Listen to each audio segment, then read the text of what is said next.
Rasulullah tidak pernah jumpa Wais Al-Qarni itu, Pak. Tapi apa kata Rasulullah? Wahai Umar, wahai Ali, jika aku meninggal nanti, kalian akan berjumpa dengan seorang laki-laki yang bernama Wais Al-Qarni.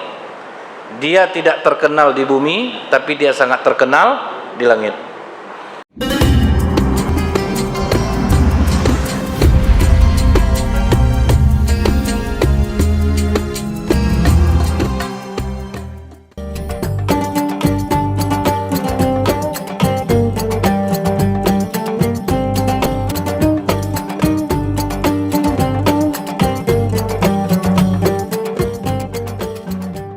Bismillahirrahmanirrahim.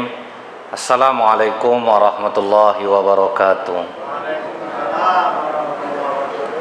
Innal hamdalillah nahmaduhu wa nasta'inu wa nastaghfiruh wa na'udzu billahi min shururi anfusina wa min sayyiati a'malina may yahdihillahu fala mudhillalah wa may yudlil fala hadiyalah. Asyhadu an la ilaha illallah wahdahu la syarikalah wa asyhadu anna Muhammadan abduhu wa rasuluh. Allahumma salli wa sallim wa barik ala hadzal nabiyil karim wa ala alihi wa sahbihi ajmain. Bapak-bapak pengurus masjid yang saya hormati, alim ulama, tokoh masyarakat, cerdik pandai yang saya muliakan, Bapak Ibu, orang-orang tua saya yang saya hormati, dan juga tak lupa Bapak Kadis Pemuda Pariwisata dan Olahraga yang menggagas adanya acara wisata dakwah Dumai ini. Semoga kita semua senantiasa dirahmati oleh Allah. Amin ya rabbal alamin. Kembali kita bersyukur kepada Allah dengan mengucapkan alhamdulillah kita dipertemukan Allah di masjid yang mulia ini. Semoga setiap langkah kaki Bapak Ibu yang telah meluangkan waktu ini dibalas Allah dengan pahala yang berlipat ganda. Bersolawat kita kepada Rasulullah sallallahu alaihi wasallam dengan ucapan Allahumma sholli ala Muhammad wa ala alihi washabbihi wasallim. Semoga dengan banyak kita bersolawat kita akan mendapatkan syafaat di yaumil akhir kelak. Di dalam sebuah hadis, Pak, di saat Rasulullah akan memulai sholat subuh berjamaah, Rasulullah melihat ke arah belakang. Jadi Rasulullah tuh imam menengok ke belakang tuh sebetulnya, Bu, itu mengabsen jamaah tuh, Pak. Ngabsen jamaah, mana tahu ada yang tidak datang. Sebetulnya itu gunanya. Dan subuh itu Rasulullah tidak melihat Ali bin Abi Thalib karamallahu wajhah. Sementara Rasulullah tahu betul bagaimana para sahabat ini sangat mengutamakan sholat berjamaah. Bahkan ketika Rasulullah sholat sunat saja, itu Ali bin Abi Thalib mau ikut menjadi makmumnya. Cuman itu tidak sembarang orang yang bisa ikut sholat sunat sama Rasulullah, Bu. Dulu ada ketika Rasulullah sedang sholat sunat tahajud, ikut dia di belakang, Pak. Surat yang dibaca Rasulullah itu apa, Bu? Surah Al-Baqarah sampai selesai. Sudah itu surah Ali Imran sampai selesai. Dan Rasulullah membaca Al-Fatihah itu, jarak masing-masing ayat itu dia terdiam lebih kurang lamanya 50 ayat. Itu, Pak, direnungkan gitu, Bu, ya. Makanya Rasulullah itu lebih sering sholat malam itu 2 rakaat, Pak. Jarang lebih sampai 11 itu. 2 rakaat 1 witir. Karena saking lama waktunya. Pas Rasulullah salam, nengok dia ke belakang, Pak. Udah tegini ya badan sahabat yang ikut tuh. Kau ikut aku tadi, kata Rasulullah. Iya Rasulullah. Apa yang ada di pikiranmu? Menyesal aku sholat sunat di belakangmu. Tidak sanggup, Pak, untuk sholat sunat bersama Rasulullah. Makanya kata Ummul Mukminin Aisyah, Bu, ya, kaki Rasulullah itu bengkak karena sholat. Ditanya oleh Aisyah, kenapa engkau berpayah-payah seperti ini? Betul ya Rasulullah, bukankah dosa-dosamu sudah diampuni oleh Allah, baik yang dahulu ataupun yang akan datang? Kata Rasulullah, tidak layakkah aku menjadi hamba yang bersyukur? Inilah tanda rasa syukur, Bu, karena dosa aku diampuni, makanya aku sholat seperti ini. Jadi kalau ada orang bilang, Pak, tidak perlu sholat tuh, penting ingat aja sama Allah, udah tuh. Ini ada beberapa aliran yang seperti ini, Pak. Eling, cukup ingat Allah aja, itu udah cukup. Jadi saya bilang, jadi kalau kita lapar, ingat makan kenyang kita tuh. Enggak bisa. Kalau enggak kan seharusnya bisa juga seperti itu, Pak. Nah, karena Ali tidak datang subuh itu, Bu, Rasulullah tidak jadi, Pak. Ditundanya dulu sholat jamaah subuh itu. Ditunggu oleh Rasulullah. Kata Bilal, ya Rasulullah, biarkan saja kita mulai saja sholatnya. Mana tahu nanti Ali menyusul. Nah, akhirnya dimulailah sholat subuh, Bu. Rakaat pertama sudah selesai, naik Rasulullah rakaat kedua. Begitu Rasulullah ruku di rakaat yang kedua, turun malaikat Jibril, ditahannya punggung Rasulullah, Pak. Sehingga Rasulullah tidak bisa i'tidal. Apa kata malaikat Jibril? Tunggu Ali ya Rasulullah. Nah, inilah hadis yang mendasari apabila kita terlambat datang sholat berjamaah, mendapati imam sedang ruku, kita langsung takbir, langsung ruku, kita sudah dapat satu rakaat. Tapi jangan disengaja pula. Ini kadang duduklah di teras dulu, Pak. Dia tahu imam baca sajadah panjang, Pak, ya. Duduk dia dulu. Tunggu imam ruku kan dapat satu rakaat, hadis sahih gitu. Kalau disengaja mana bisa, Pak. Nah, jadi kemudian, Bu, saking lamanya Rasulullah ruku, itu jamaah di belakang ngintip, Pak. Karena jamaah khawatir ada terjadi apa-apa pada diri Rasulullah. Rupa tengok Rasulullah masih ruku. Nah, ini sunnah yang kedua. Kalau imam terlalu lama melakukan gerakan di satu gerakan, maka jamaah disunatkan untuk melihatnya. Karena kalau tidak dilihat, Pak, terjadi macam di Pekanbaru, Pak. Ada Masjid Taqwa di Pekanbaru itu namanya. Saya ngisi di sana ya, Bu, ya. Itu kalau ngisi di situ tuh, Bu, ya, macam di radio kita ceramah tuh, Pak. Masjidnya besar, ibu-ibunya 2 orang, jauh lah di belakang. Terus kantuk-kantuk lah berdua tuh, Pak. Bapak-bapaknya 6 orang, di belakang kursi saya ini lah nyandar 6-6 ya, Pak. Jadi kemana sih mau ngadap? Dan itu nyata loh, Pak. Sampai hari ini. Cuma saya tidak ngisi situ lagi. Sampai memang segitu jamaahnya itu. Memang segitu jamaahnya, Pak. Dia di tengah pasar, tidak ada jamaah. Macam di radio lah saya, Bu, ngomong sendiri. Orang di belakang, Pak. Ngadap kita ke belakang ibu-ibu berdua nih lah, tidak enak. Ngadap kita ke ibu-ibu tuh, dia berdua itu ngantuk, Pak. Jadi waktu itu ada teman saya ngisi ceramah antara maghrib dan isya. Pintu tempat imam ini kan terbuka, Pak, tapi keluar langsung. Ditaruhnya lah komputernya, laptopnya di depan pintu tuh. Pas sujud terakhir masuk maling, Bu. Di maling itulah laptop tuh, Pak. Lari lah dia, dikejar sama ustadz tuh sedang sujud, Pak. Itu tertinggal jamaah sedang sujud, meleleh-leleh hidung orang, Bu. Orang tua kan kadang udah meluncur-luncur dari hidungnya. Tahu jamaah, Pak, terdengar suaranya di luar, maling. Barulah ada yang menggantikan jadi imam. Jadi kalau imam terlalu lama, jamaah boleh melihatnya. Tengoklah, tidak membatalkan sholat. Nah, bahkan apa, Bu? Bergerak lebih dari 3 kali pun kalau memang dibutuhkan tidak membatalkan sholat. Contoh nih, Bu, Rasulullah sedang sholat bersama Ali malam itu. Rupanya ada kalajengking jatuh di hadapan Rasulullah. Kalajengking padang pasir nih, Bu, kulitnya transparan. Itu menggigit luar biasa tuh, Pak. Maka Rasulullah memberikan isyarat kepada Ali supaya Ali maju. Dibunuhlah oleh Ali. Berapa kali nginjaknya tuh, Pak? Lebih dari 3 kali. Setelah itu Ali mundur, sholat dilanjutkan. Nah, jadi ingat tuh, Bu, kalau ada yang berbahaya boleh bergerak lebih dari 3 kali. Jangan buat-buat kusuk pula, Pak. Ini saya ingat nih, imam tuh membaca surah Al-Baqarah. Bapak yang di sebelah saya sesegukan menangis, Pak.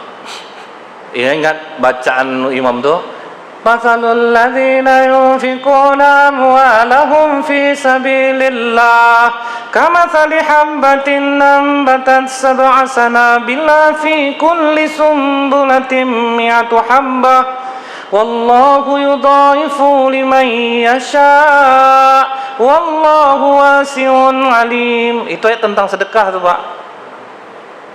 Jadi kalau kita sedekah di jalan Allah nih 1, diganti Allah menjadi 7 tangkai, masing-masing tangkai berbuah 100. Itulah jadi 700 kali lipat.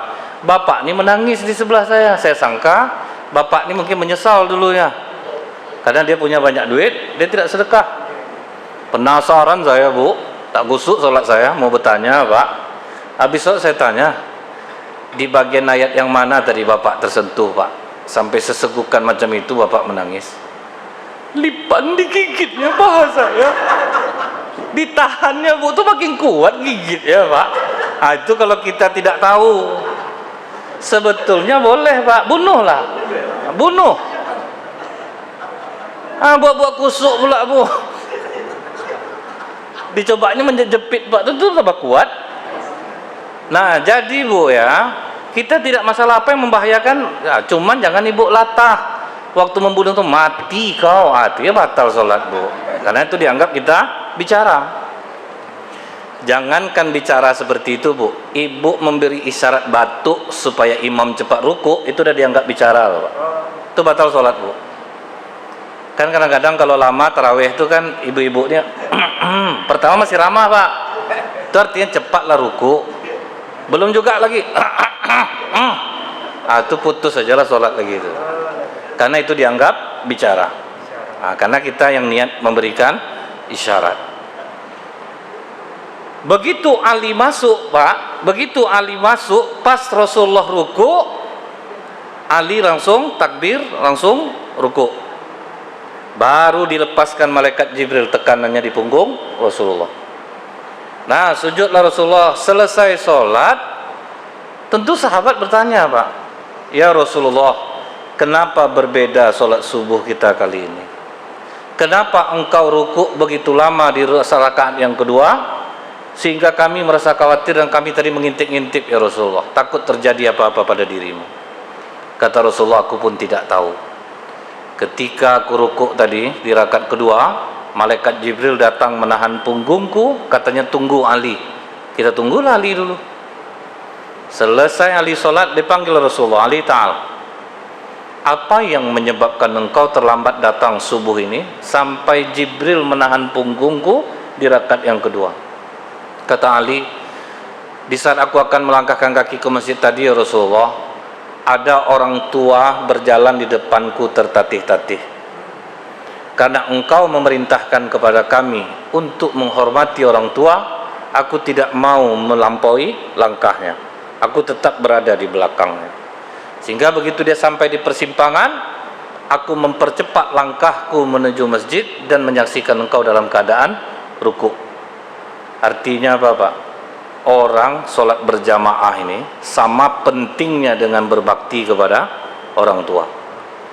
Makanya kalau dalam surah Al-Isra itu wa'budullaha wa la tusyriku bihi syai'an wa bil walidaini ihsana. Allah nomor satu, yang kedua orang tua. Jadi kenapa banyak orang yang rajin sholat hidupnya susah? Takutnya orang tuanya terkecil hati sama dia Pak. Jadi kalau orang udah serajin dia sholat jamaah, hidupnya payah, banyak cobaan, takutnya orang tuanya tidak ridho kepada dirinya. Kalau udah bagus nih Bu, sholat jamaah itulah sama pentingnya. Kalau kita ingat masalah sholat berjamaah ini ya Pak ya, sangat pentingnya itu Bu ya. Ibnu Ummi Maktum, sahabat Rasulullah yang buta matanya, lumpuh badannya. Ketika Rasulullah mengatakan datangilah sholat berjamaah walaupun kalian dalam keadaan merangkak, saking payahnya pokoknya tetap datang walaupun dalam keadaan merangkak. Jadi kalau kita lihat di Timur Tengah Bu ya, orang guling-guling ke masjid sampai sekarang masih ada Pak.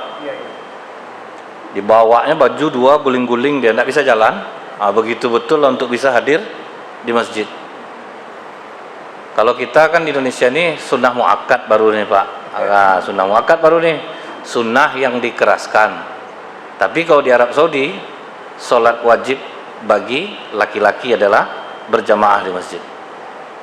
Jadi kalau di Arab, kalau memang tidak mau ke masjid, sembunyi aja lah, karena dia ada polisi amar ma'ruf nahi munkar ya Pak.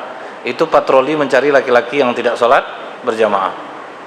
Makanya hidup di sana tuh berkah Bu, Allah yang mengantar rezekinya Pak. Mereka santai aja di situ Bu. Allah antarkan orang umroh ke sana ngantar duit, orang haji datang ke sana ngantar duit.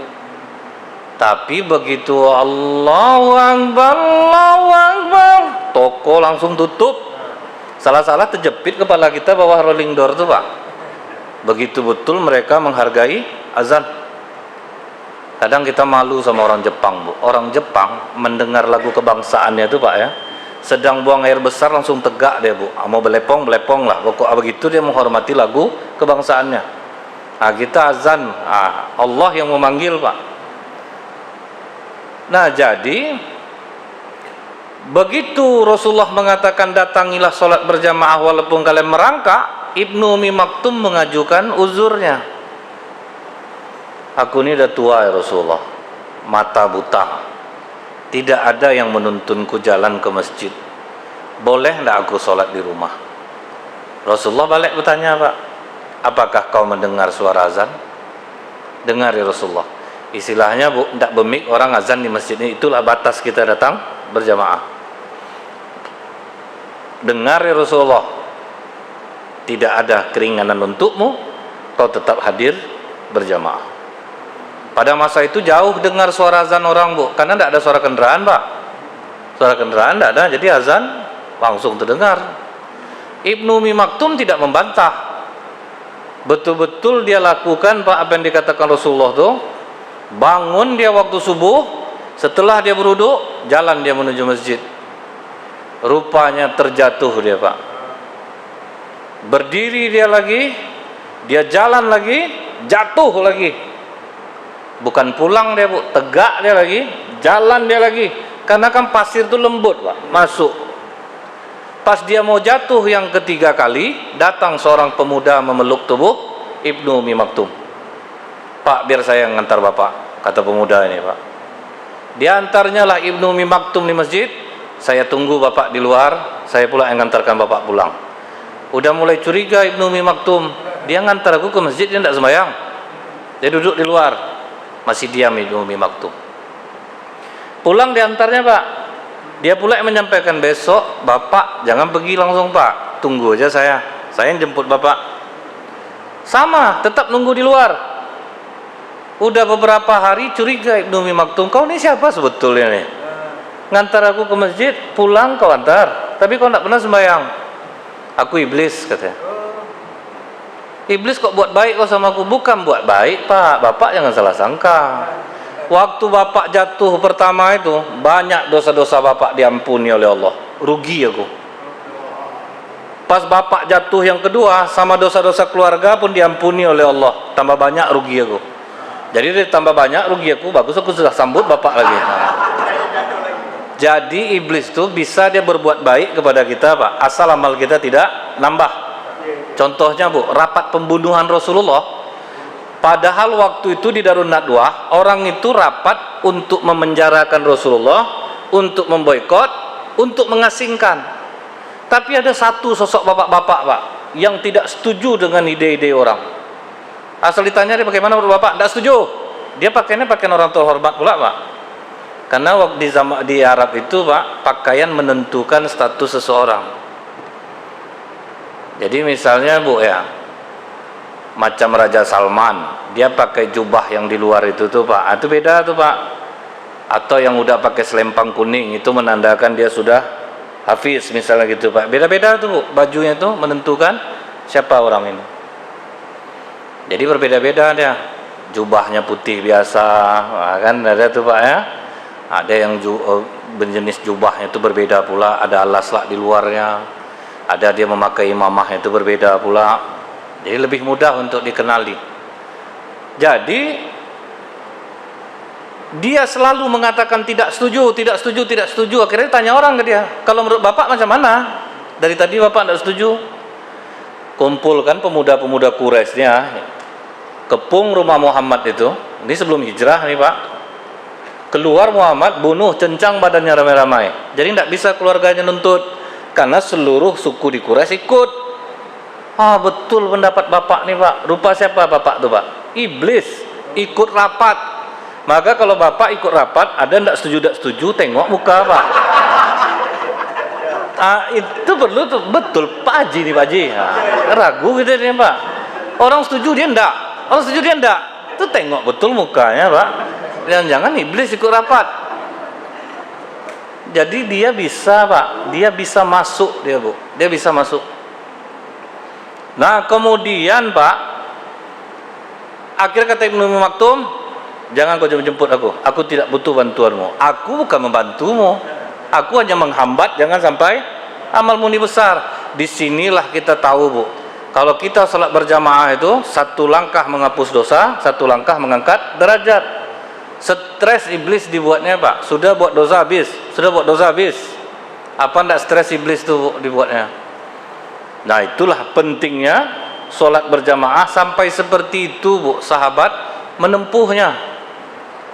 Kita ingat lagi, ada sahabat Rasulullah SAW yang begitu susah payahnya dia menuju masjid sampai menempuh jalan yang sangat jauh, yaitu Sya'ban.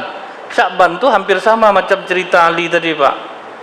Dia asal masuk masjid posisi selalu di kanan saf. Jadi setelah pagi itu Rasulullah mau sholat ditengok ke kanan, Sya'ban tidak ada. Kata Rasulullah, tunda dulu sholat subuh karena Sya'ban belum datang.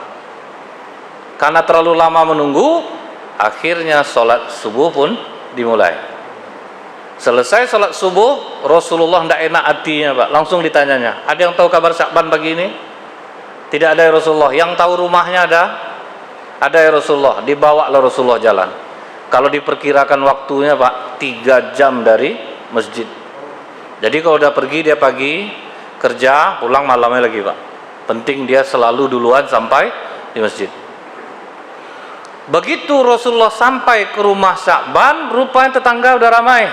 Istrinya menangis terseduh-seduh, Bu. Pas tanya Rasulullah, kenapa kau menangis? Jadi Rasulullah bukan melarang dia menangis, Pak. Kenapa kau menangis? Artinya apa, Bu? Kalau orang kematian menangis keluarganya, jangan dilarang. Kalau kita kan kita larang, Pak. Jangan menangis, tersiksa nanti mayat tuh. Siapa pula yang bilang macam itu? Menangislah. Waktu Rasulullah, anak yang bernama Ibrahim dari istrinya yang terakhir Maria binti Qibtiyah meninggal, Rasulullah menangis. Datang Abdurrahman bin Auf, ya Rasulullah, bukankah engkau melarang kami menangis? Kata Rasulullah, tangisan ini rahmat dan kasih sayang Allah. Yang aku larang kalian meratap. Itu yang tidak boleh, Pak. Suami meninggal, meracau istri onde, Pak. Umur aku 34 tahun baru bang meninggal lah, abang dia matilah aku. Itu tidak boleh, Bu. Kalau itu tidak boleh. Tapi kalau hanya menangis, itu tidak menjadi masalah. Nah, begitu dia diceritakannya lah kepada Rasulullah, Pak, kenapa engkau menangis sampai seperti ini? Aku heran, ya Rasulullah, Sya'ban ini taat ibadah, tapi waktu dia tadi sakratul maut menjerit-jerit dia, memekik dia 3 kali. Ya Allah, kenapa tidak lebih jauh? Ya Allah, kenapa tidak yang baru? Ya Allah, kenapa tidak semuanya? Itu yang kutakutkan Rasulullah. Apalah dosa Sya'ban nih sampai macam itu betul ceritanya. Langsung tersenyum Rasulullah, Bu. Kata Rasulullah, Allah memperlihatkan surga untuk Sya'ban atas perjalanan yang jauh menempuh masjid. Karena melihat saking indahnya itu, maka Sya'ban mengatakan, kenapa tidak lebih jauh aja dari ini rumah aku? Aku tempuh, kalau bisa lebih jauh lah dari ini rumah aku dari masjid. Karena dia melihat, Bu. Karena apa kata Rasulullah? Serendah-rendah kenikmatan surga, semewah-mewah raja di dunia. Jadi raja yang mewah sekarang ini siapa, Bu? Sultan Hasanah Bolkiah. Mobilnya aja 5.000 unit, Pak. Dipakai satu hari 15 tahun baru habis. Tidak sedikit, Pak. Angkanya 5.000. Coba tengok nanti di YouTube, mobil koleksi mobil Sultan Hasanah Bolkiah. Macam stadion parkirannya tuh, dan itu melingkar, Bu, sampai lantai atas. Itu nikmat tuh, Bu, ya, raja dunia. Itu serendah-rendah nikmat di surga. Apa ndak berebut Sya'ban nih, Pak? Kalau perlu lebih jauh daripada ini aku tempuh nih. Yang kedua, kenapa tidak yang baru? Jadi dia kalau ke masjid bawa baju 2. Satu nanti diganti di masjid karena ada keringat tubuh. Rupanya pernah dia jalan subuh itu nampak orang kedinginan. Maka kata Sya'ban, ikut aku, nanti ambil baju aku yang lama nih. Nanti biar aku pakai yang ini. Setelah dia melihat, Bu, betapa besar pahala ngasih pakaian ke orang. Ngasih pakaian ke orang yang tidak berbaju nih, Pak, ya, sama kita memberi pakaian seluruh manusia. Tapi yang masih pantas, yang layak, untuk kita pakai juga. Jangan ngasih orang yang udah robek. Jangan. Ini kadang Pak untuk sumbang-sumbang itu dicarinya betul baju. Ada baju yang tidak pakai Bu, betul-betul baju yang parah dikasihnya Pak. Karena kalimatnya tidak pakai itu. Nampak dia untuk lap kompor. Ini tidak pakai lagi. Gitu kasihnya Bu. Nah kemudian begitu dia pernah membawa makanan dari rumah, dia ketemu orang yang menggigil kelaparan, dikasihnya setengahnya Pak. Setelah dia melihat betapa besar pahala ngasih makan orang lapar, itu dia mengatakan, kenapa tidak semuanya aja dia kasih. Jadi itu Bu, begitu jauhnya masjid, itulah keuntungan orang yang hadir sholat berjamaah. Sama pentingnya dengan orang berbakti kepada kedua orang tua. Ingat Bu, sampai kalau kita ingat seperti sahabat-sahabat Rasulullah, ibunya minta minum Pak, tunggu sebentar ya Bu, dia pergi ke belakang ngambil minum, ibunya tidur, itu tetap memegang tempat minum itu sampai ibunya bangun. Begitulah hormat kepada orang tua. Maka kehidupan sahabat Rasulullah itu Bu berkah, karena memang imbang apa yang diperintahkan Rasulullah itu mereka lakukan. Saya pernah ceramah ke rumah seorang ibu-ibu. Habis ceramah itu dia bertanya kepada saya, Pak, Ustadz, saya ini bukan meninggi-tinggi nih Ustadz ya, jangan Ustadz merasa saya ria pula. Ngapa gitu Bu? Di kampung ini Ustadz, jujur saya yang paling kaya, ekonomi saya yang paling kuat. Masjid di kampung ini Ustadz 80% saya yang bangun. Saya rajin menyantuni janda-janda tua, anak-anak yatim saya bantu. Cuman saya tidur malam payah Ustadz, berdebar-debar jantung saya nih. Saya bawa tahajud pun tidak tenang, saya bawa zikir tambah takut saya. Jadi saya bilang sama ibu tuh, mungkin HB ibu di bawah 12 Bu. Karena kalau HB kita turun, dia kan normal 14 Pak. Kalau dia di bawah 12, jantung kita berdebar. Jadi kalau ada Bapak Ibu merasa cemas, takut, itu berarti HB turun. Kita tidak ada yang kita takutkan, tidak ada yang kita risaukan, tapi gelisah. Duduk gelisah kita, berarti HB kita turun. Obat murah ya Pak, Sangobion. Tersebut sama saya kan di kamera. Mudah-mudahan endorse orang Sangobion ini. Obatnya murah Bu ya, itu untuk menaikkan HB. Dia bilang HB saya normal Ustadz. Wah ini berarti bukan itu penyakitnya Pak, spiritual berarti ini.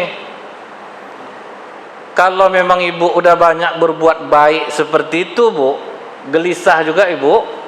Kalau secara medis tidak kena, mungkin secara spiritual. Tapi saya pun tidak mau bertanya sama ibu ini apa masalahnya, karena rata-rata kita yang berdosa tidak tahu dengan dosa kita. Allah Maha baik Bu. Pas saya ceramah di satu tempat, ceramah ibu-ibu, entah mengapa mata saya ini terpandang seorang nenek-nenek Pak. Tidak bisa saya mengelak dari nenek itu, sampai grogi nenek itu Bu, sampai memen sejadah nenek itu tengok juga saya Pak kan. Karena apa Bu, nenek-nenek ini sekarang tinggi ratingnya di Indonesia nih Bu. Di Jogja nenek umur 74 tahun, suami umur 30 tahun. Di Sulawesi suami umur 20, istri umur 65 tahun.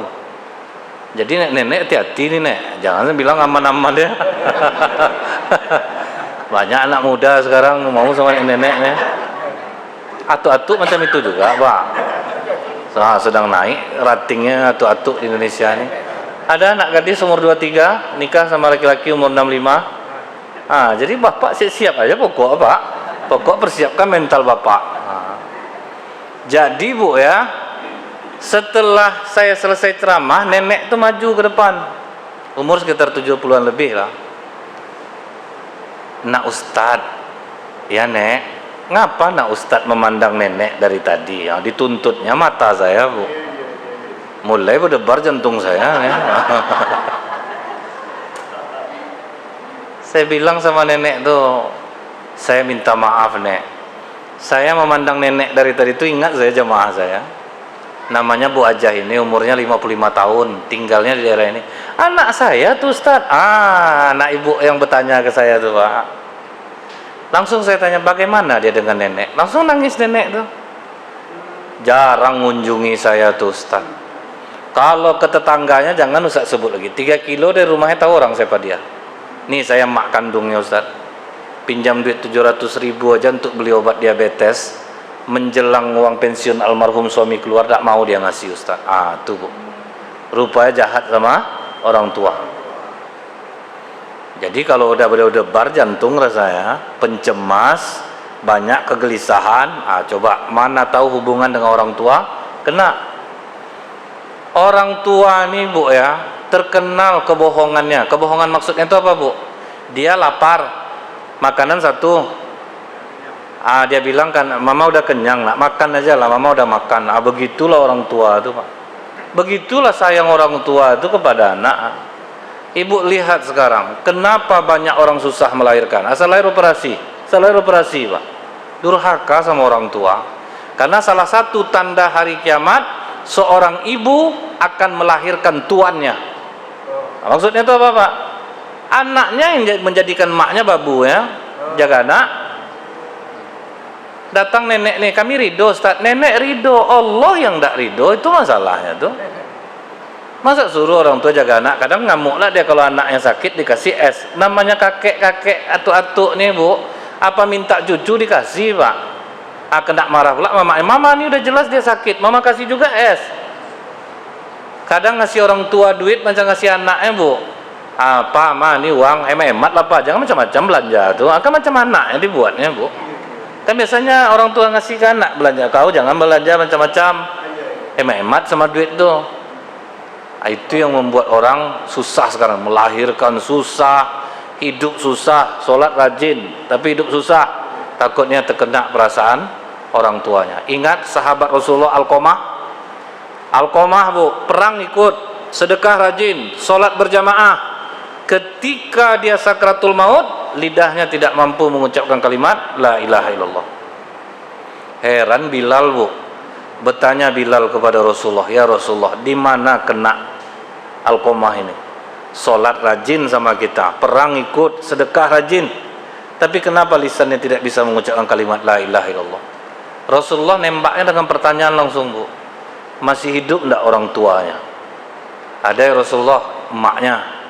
Kalian pergi ke rumah emaknya, tanya kepada emaknya, ada enggak salah Alqamah yang belum dimaafkan emaknya?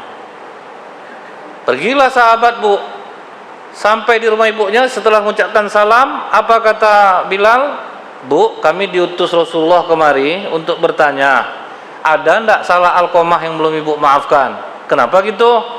Alqamah mau meninggal Bu, ruhnya tidak bisa keluar dari tubuhnya, lidahnya tidak bisa mengucapkan kalimat la ilaha illallah. Kalau ada salahnya maafkanlah Bu. Dah lebih dulu lah kami memaafkan. Itu rata-rata mulut orang tua Bu, takutnya masih ada tersimpan dalam hati Pak. Itu macam ibu Alqamah tuh Bu. Jadi kalau anak bapak ibu susah, takutnya itu Pak, bapak ibu belum bisa meridokan kesalahannya. Di mulut dah dimaafkan, di hati belum. Itu macam Alqamah ini lah kejadiannya Bu. Ibu ngomong, kalaupun ada salahnya aku maafkan. Alqamah tuh anak baik itu, kan sholat sama kalian. Mana ada dia salah sama aku, padahal dia menyimpan dalam hati nih Pak. Akhirnya sahabat pulang, dituntun balik Alqamah mengucapkan kalimat la ilaha illallah, tetap tidak bisa. Akhirnya sahabat lagi ke Rasulullah, ya Rasulullah, kenapa dengan Alqamah ini? Kata ibunya dia tidak punya salah, tapi dia tetap tidak bisa mengucapkan kalimat la ilaha illallah. Akhirnya Rasulullah langsung datang ke rumah ibu Alqamah. Ibu, coba ibu ingat-ingat, ada ndak kesalahan Alqamah yang belum ibu maafkan? Dia tidak bisa mengucap la ilaha illallah tuh Bu. Tidak ada ya Rasulullah. Alqamah itu anak baik, tidak pernah dia durhaka sama aku. Saya takut sama bapak ibu serupa sekarang. Kalau sempat ada tersimpan di hati bapak ibu, susah anak ibu, tidak ada, dijamin susah hidupnya. Kalau ibu bapak tidak ridho, susah dia. Karena bapak ibu ini nomor 2 setelah Allah. Itu ngerinya Pak.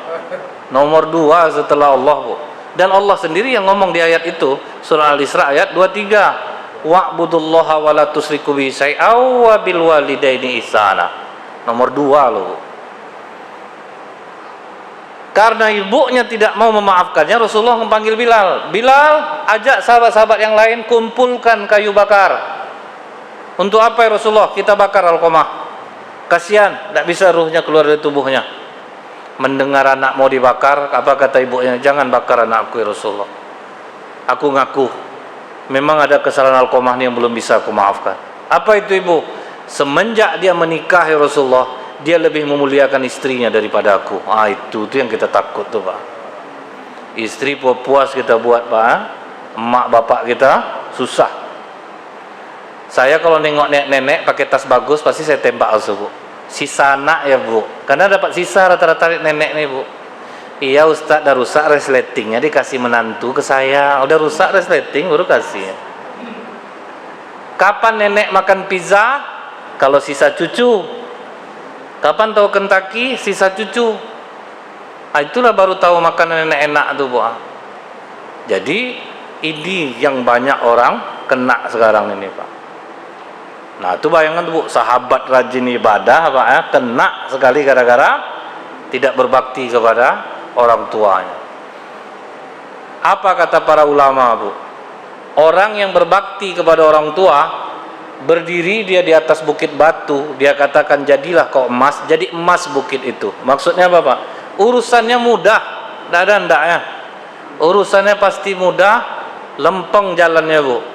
Tidak usah orang yang baik, lagi orang jahat aja bisa dilindungi Allah. Saya ingat seorang perampok, tapi saya tidak sebutkan namanya. Dia diwawancara di TV. Bapak ada ajian sirap ya Pak ya? Tidak pernah Bapak bisa ditangkap polisi. Apa jawabannya Bu? Aku memang jahat, cuman aku paling takut sama orang tua. Bayangkan orang jahat aja Bu berbakti sama orang tua, selamat ya Pak. Tapi janganlah ini Bapak kesampaikan ke anak Bapak ya Pak ya. Oh gitu caranya ya kan? Aku buat jahat, yang penting aku sayang sama bapak emak aku. Memang itu betul. Selamat dia Bu, perampok ini sampai dia tobat. Itulah diceritakan ya. Aku misal mau merampok nih ya, datang mama aku nyuruh beli tembakau, ndak jadi merampok Pak. Pokok emaknya duluan. Nah itu Bu, karena akan mudah urusan. Kalau anak yang rajin sholat, dia berbakti kepada orang tua. Wais Al-Qarni Pak, Rasulullah Bu tidak pernah jumpa Wais Al-Qarni itu Pak. Tapi apa kata Rasulullah? Wahai Umar, wahai Ali, jika aku meninggal nanti, kalian akan berjumpa dengan seorang laki-laki yang bernama Wais Al-Qarni. Dia tidak terkenal di bumi, tapi dia sangat terkenal di langit. Kalau kalian jumpa Wais ini, minta doa sama dia. Sahabat yang dijamin masuk surga Pak, disuruh minta doa kepada orang biasa. Artinya apa? Jangan pernah meremehkan orang. Minta doa banyak-banyak sama orang. Jangan kita merasa doa kita ini yang didengar oleh Allah. Kata Umar, ya Rasulullah, bagaimana ciri orangnya? Dia ada bekas penyakit kusta sebesar koin di perutnya. Itu tanda dia orang suku Al-Qurani di Yaman.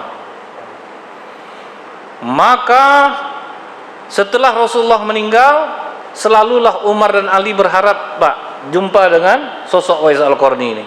Siapa Wais Al-Qarni ini Bu? Dia orang Yaman, badannya ini penuh kena penyakit kusta. Orang geli bergaul dengan dia Bu, takut mindah Pak. Kalau sama itu orang takut wajar Pak, nampak penyakitnya. Yang tidak nampak ini seperti COVID nih Pak. Batuk 3 kali di masjid takut orang sama kita. Bantai batuk 3 kali Pak. Begini-gini hati orang dibuat. Jadi Wais Al-Qarni ini dia punya seorang ibu yang sudah buta matanya, lumpuh badannya. Setiap hari dia gendong ibunya Pak. Mandi ibunya dia yang mandikan, beruduk dia berudukkan, buang air besar dia yang membersihkan. Sayangnya Wais kepada ibunya sama dengan sayang seorang ibu kepada anaknya. Sayang ibu kepada anak Bu, sakit anak, ibu akan mengatakan, ya Allah kalau bisa dipindahkan penyakit anakku nih, pindahkan ya Allah. Itulah sayangnya Bu ya. Dan seorang ibu berapa lama pun anaknya sakit, dia tidak perlu digantikan orang, sendiri aja dia sanggup untuk menjaganya. Makanya kata orang apa Bu? Sepasang orang tua sanggup membesarkan 10 orang anak, tapi 10 orang anak belum tentu sanggup merawat sepasang orang tua. Kadang bersiri-irian adik-beradik itu Pak. Aku ke aku aja ngantar mama ke rumah sakit mah. Sebanyak ini kita adik-beradik Waduh. Padahal itu kesempatan emas betul tuh Pak. Kapan perlu jangan diganti kan. Di Jeddah Bu sempat sampai ke hakim. Gara-gara apa Bu? Kedua orang anak berebut mengasuh orang tua. Beruntung betul maknya itu Pak. Anaknya pokoknya berebut untuk bisa merawat orang tua. Sampai ke hakim masalahnya. Akhir kata hakim, bagaimana menurut ibu? Yang satu sama dengan mataku, yang satu sama dengan tangan aku. Macam mana aku jadinya? Dua-dua sama penting bagi aku. Akhirnya maulah anak yang berdamai Bu. Dekatkan tinggal orang tuanya. Anaknya satu ngalah untuk bisa mengasuh orang tua. Itu orang tua beruntung. Ini Bu, asal saya tengok lah, kalau orang tua tinggal di rumah anak, meninggal dia, wajah anaknya Pak pasrah semua ya Pak, bahagia. Bukan karena sabar. Sabar ya Bu ya, misalnya gitu kan orang ya Bu ya, senang hati saya. Kalau ndak emak tuh sering terkencing situ, marah suami saya dibuatnya.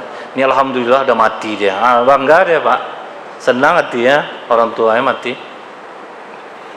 Nah jadi kemudian Pak, Wais Al-Qarni malam itu Bu, pas emaknya tidur di pangkuannya, apa kata emak ini? Wais, aku ini sudah tua, aku belum pernah naik haji. Bisa ndak kau berangkat haji sama aku? Kata Wais, bisa ibu. Bisa mak. Aku yang akan memberangkatkan mak sama aku sekali pergi. Rupanya Bu, ndak tidur dia malam itu memikirkan apa cara untuk bisa bawa mak ini naik haji. Sementara dari Yaman ke Mekah itu jarak 400 km dan butuh onta. Dia dibukanya tabungannya, rupanya tabungnya hanya cukup beli anak sapi yang baru lahir Pak. Dibelinya anak sapi yang baru lahir tuh Bu, dicemooh dia sama tetangganya, kau ini gila nih Wais, sedangkan sapi besar aja tidak bisa jalan dari Yaman ke Mekah nih, sapi kecil kau beli. Wais ketika dicemooh orang apa Bu? Diam. Inilah senjata kita Pak, dicemooh orang, dihina orang, direndahkan orang, diam. Tidak perlu kita banyak-banyak cerita Pak, diam aja. Nah kemudian dicarinya bukit di Yaman yang paling tinggi, di situ dia bikin kandangnya. Kau ni asli ya boys, tak habis-habis gila kau. Apa salahnya di bawah ni aja kau bawa sapi kau tu? Ngapa pula harus di atas bukit? Dia tetap diam Bu. Jadi habis sholat subuh, naik dia ke atas bukit tu, digendongnya sapi kecilnya, dibawanya turun ke bawah. Habis sholat asar, digendongnya lagi, dibawa naik ke atas bukit. Habis sholat subuh, gendong lagi, sampai tidak sadar Bu, lebih kurang 6 bulan. Sapi itu digendongnya turun naik bukit sampai besar sapi itu digendongnya. Rupanya dia punya niat satu Bu. Dia ingin menggendong ibunya naik haji jalan kaki. Latihan dia Bu ngangkat sapi. Itu fitness dia 6 bulan Pak, angkat sapi turun naik bukit. Kekar badannya. Baru dia ngomong ke mak, mak dah siap mak berangkat haji. Pakai apa Wais? Seperti biasa mak, Wais gendong mama. Jauh tuh nak. Tak terasa mama perubahan badan Wais. Baru tuh pikir maknya, pegangnya keras badan kau nih. Aku ngangkat sapi mak, dari kecil sampai besar. Aku tidak bisa membelikan onta untuk mama. Biarlah aku jadi onta mama, biar aku gendong. Oh, ke sapi aja diangkat Pak, apalagi emaknya. Taruh makanan di belakang, pakaian, digendongnya mak di depan Bu. Mulailah jalan kaki, 400 km jalan kaki. Setelah dia selesai melaksanakan ibadah haji, pertanyaan maknya apa Bu? Apa doa kau kepada Allah? Aku mendoakan agar orang tuaku masuk surga mak. Marah maknya Pak. Kenapa kau berdoa itu? Sementara penyakit kau ni orang geli dekat dengan kau. Kenapa kau tidak minta sembuh? Kalau kami sebagai anak mak mendoakan orang tua, dosa orang tua kami diampuni oleh Allah dan orang tua kami masuk surga. Sementara kami sebagai anak hanya bisa masuk surga kalau hati orang tua kami ridho kepada kami. Rajin betul kita sholat, orang tua tidak ridho, tidak bisa masuk surga. Dan mengenai penyakitku ini mak, aku ikhlas. Penyakit seberat itu Bu, ikhlas dia. Kita sakit kepala aja nulis status di Facebook Pak, sakit betul kepala ini. Sempat kita punya kawan 200 kasih jempol, kanker otak Pak, ndak itu. Berarti suka orang kita sakit tuh. Kok ndak dinampakkan wajah tuh di masjid Pak. Ngapa bang? Sakit Pak, tahan lah. Udah dua bodrek makan enggak hilang. Ingin orang kita tahu ini sakit kusta, Bu, ikhlas, ridho. Cuman itu keimanan Wais. Janganlah Bapak habis dari sini, Pak, sakit, Pak. Pak, biarlah saya antar ke rumah sakit, Pak, kata nak, enggak usah nak. Papa ridho, bunuh diri itu, Pak. Karena dokter udah banyak. Janganlah buat macam Wais Al-Qarni ini pula. Marah ibunya, Bu. Ini kau tahu enggak supaya anak masuk surga itu apa? Menurut perintah orang tua, Mak. Mak perintahkan kau berdoa kepada Allah agar Allah menyembuhkan penyakitmu. Karena takut dia sama maknya, berdoalah dia. Ya Allah, Engkau yang Maha tahu isi hatiku. Aku ikhlas dengan penyakit ini, ya Allah. Cuman makku memerintahkanku untuk berdoa kepadamu agar kau menyembuhkan penyakitku. Jika engkau menyembuhkan penyakitku ini, ya Allah, tolong sisakan sebesar koin di perutku untuk kenang-kenangan. Ada yang berani tidak doa macam ini, Pak? Minta kenang-kenangan penyakit, Pak. Doa anak yang berbakti diperkenankan oleh Allah, sembuh, Bu, penyakitnya dan betul-betul tinggal sebesar koin. Jadi pas rombongan haji dari Yaman datang setelah ibunya meninggal, Umar langsung bertanya, Pak, yang mana yang dari Yaman? Nunjuk semua orang Yaman. Dari suku Al-Qarni, nunjuk lagi. Siapa di antara kalian yang bernama Wais Al-Qarni? Ketawa orang kampungnya, Pak. Anak tuh agak-agak bodoh tuh khalifah. Ada kami bawa, cuman dia jaga-jaga ternak aja. Apa kata Umar? Tahukah kalian siapa Wais Al-Qarni? Kalau dia berdoa selamat kalian dua kampung. Oh, baru tuh kejut masyarakatnya. Jadi jangan remeh-remeh orang, Pak. Dia rajin ibadah, Bu, macam-macam bodoh, tapi rajin sholat jamaah. Hati-hati. Takutnya, Pak, ini bagian dari wali Allah, Pak, kan? Dia lain, Bu. Kalau gila jangan pula. Dulu pernah, Pak, di masjid, dia tegak Jumat di pintu masjid pakai jubah. Tiap orang salam cium tangan, tiap orang salam cium tangan. Rupa pas dia sholat sunat baru tahu orang dia gila, Pak. 4 kali rukuknya, kan? Orang gila rupanya. Awak ada salam cium tangan. Rupa orang gila. Masyarakat situ udah ketawa dengan orang salam cium tangan sama Bapak. Bentuk apa, Pak, kan? Bentuk taat betul, kan? Rupa orang gila. Dia ndak gila, Bu. Dia ndak dihargai orang, tapi dia rajin sholat jamaah. Dia santai aja gayanya, Pak. Nah, itu tuh, Bu. Dicari oleh Umar, dapat dia, Pak. Assalamualaikum, kata Umar. Waalaikumsalam. Kau Wais Al-Qarni? Kau siapa? Aku Umar dan ini Ali. Alhamdulillah, ya Allah, engkau mempertemukanku dengan sahabat Rasulullah. Wais, doakan kami. Terbalik tak khalifah? Seharusnya aku yang minta doa kepada kau. Rasulullah yang berpesan ini sama kami. Coba buka perut kau, nampaklah sebesar koin, Pak, ya. Berarti kau memang Wais. Tolong doakan kami kepada Allah. Apa yang harus aku doakan, Amirul Mukminin? Doakan Allah untuk mengampuni dosa-dosaku. Itu permintaan sahabat, Pak. Tidak minta duit masuk loh, Pak. Minta ampun. Sempat saya tuh, jumpa kalian doa Wais, doa dikabulkan. Pasti saya minta itu, Pak. Tolonglah minta nih ya, ke Allah murah rezeki aku ya. Itu minta apa? Ini tidak minta ampun dengan dosa. Cuman apa katanya kepada Umar Ali? Setelah ini jangan pernah mencari aku. Memang normal dia, Bu, ngomong sama sahabat. Baru ditengokkannya asli dia, Pak. Tolong jangan cari aku. Itulah permintaan Wais Al-Qarni. Itulah dahsyatnya, Pak, ya. Salat berjamaah sama pentingnya dengan berbakti kepada orang tua. Subhanakallahumma bihamdika asyhadu an la ilaha illa anta astaghfiruka wa atubu ilaik. Assalamualaikum warahmatullahi wabarakatuh.